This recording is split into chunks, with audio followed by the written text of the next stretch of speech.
History Talk with Smith Co. Hello and welcome back to History Talk. So after listening to the new intro we have, we're now going to discuss, Ireland and the difference between you've got moderate nationalists and, stronger nationalists. We'll leave it at that.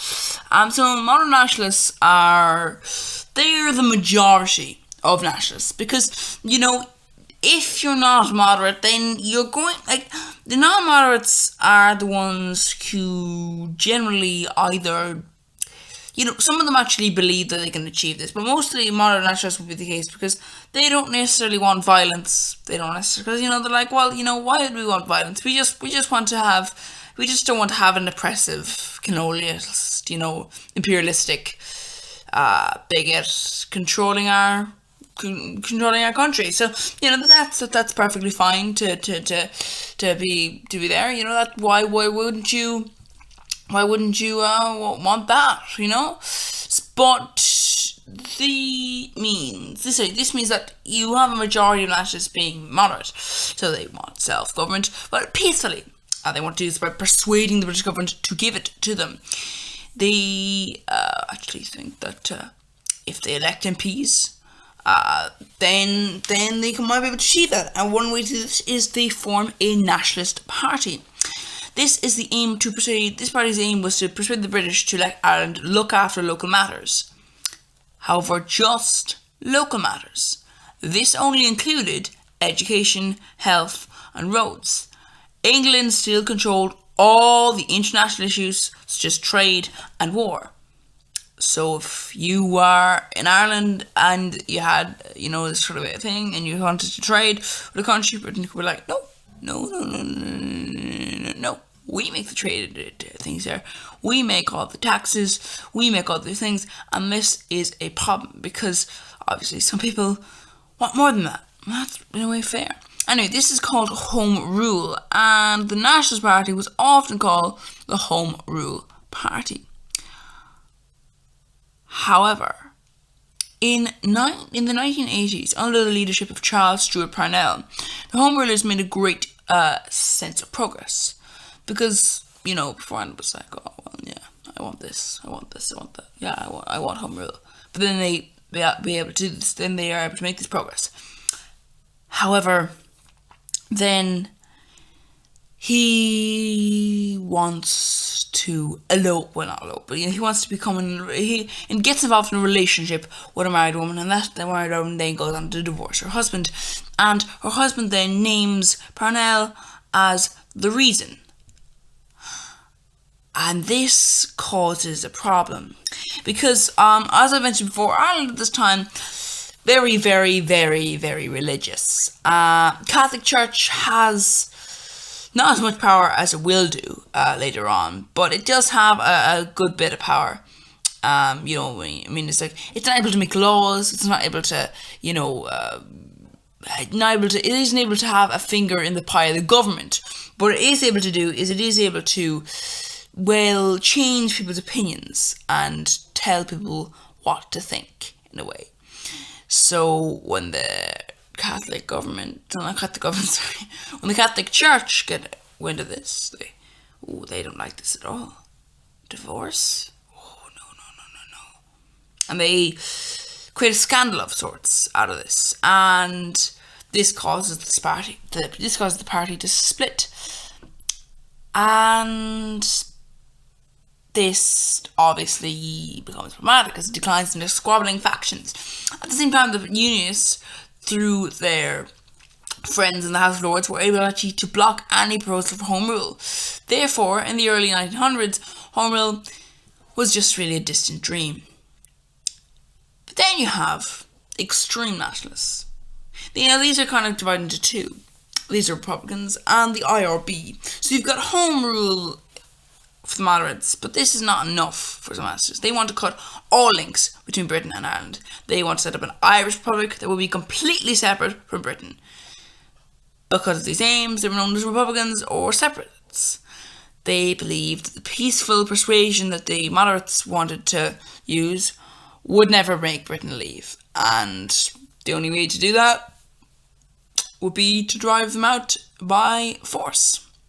Now, the main separate organisation was a secret society known as the Irish Republican Brotherhood, or IRB. It was led by a Supreme Council, with a President, Secretary and Treasurer. They also had delegates from regional branches. Men who joined it took a solemn oath to fight for an Irish Republic, and to keep the secrets of the Brotherhood, and to obey the orders of the leaders. Which, I'll give you a piece of advice to anyone out there. That sounds kind of dodgy. You want to have democracy has one very, very good feature to it. You don't have the whole "I'm a higher rank than you are" which you have in the IRB. Which is the sort of issue of like, well, if you've got leaders, but what are you doing? You're not really.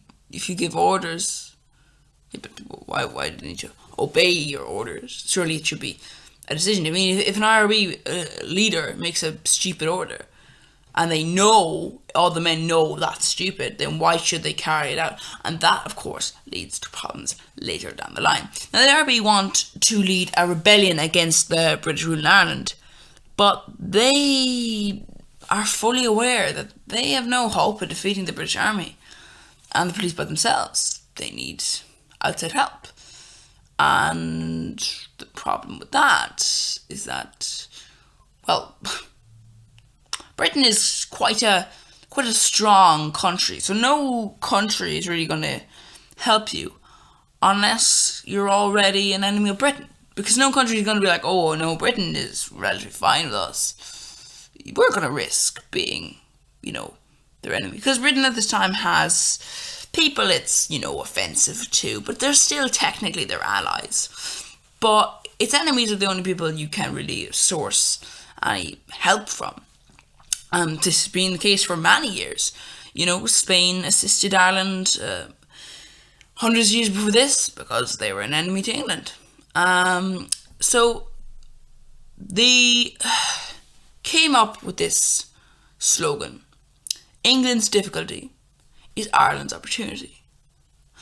Now, Britain is obviously, as I've said before, they're a country which doesn't tend to get involved in too many wars that they have a risk of losing. So, if Britain goes to war, this was a plan: gain support from the enemies of Britain. But Britain is not completely stupid. They understand they may be a strong empire, but they're only a strong empire because they've managed to crush the small guy, and then by crushing the small guy in small parts, taking the small guy's resources and building that up, becoming that major power. So they're not going to just risk that by attacking someone that's equally strong as them. So they will continue to crush any rebellions, take over new territory, but it'll only be, once again, those small things. They are, definitely gonna win. Even if they lose, it'll just be because they only sent in 1% of their men. All they have to do is send in more people, and boom, they win. So, unfortunately for the IRB's plans, Britain does not get involved in a major war. So, 50 years later, it happens, but waiting for 50 years, well, you have a lot of time, so they try to win more followers. Now, the problem is that people don't really want to go to an organization that is, openly kind of, saying we're going to fight people. So you're not going to just openly just sort of say, oh, join us.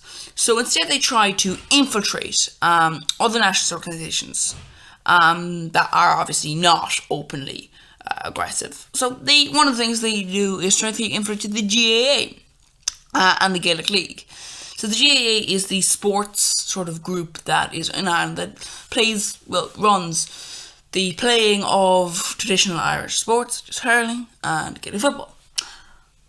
And they try to infiltrate that. They try to infiltrate the Gaelic League. So, as I've said, this policy was very successful But it also becomes a problem because it weakens the IRA by drawing its followers into, well, a somewhat complicated situation, which is if you by drawing your followers into this sort of area where it's like, okay, you're a secretive organization, but you're drawing your followers into an organization from an organization which is openly nationalist, it's becoming an issue because suddenly then where's your secretiveness?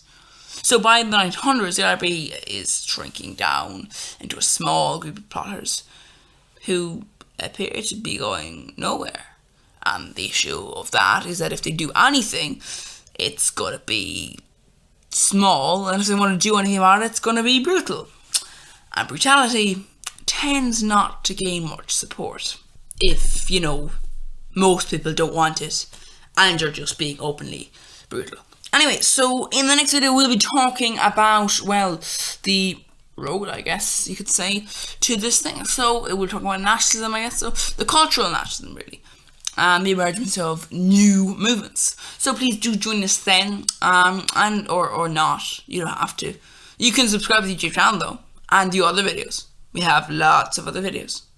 Yep, and hopefully we'll see you next time, or just maybe we'll see you back in time on a previous video, or maybe not next time, but way into the future. I don't know, but if not, bye bye forever then, and all I'll say is I hope you enjoy the rest of your existence, and thank you for listening to the end of the video.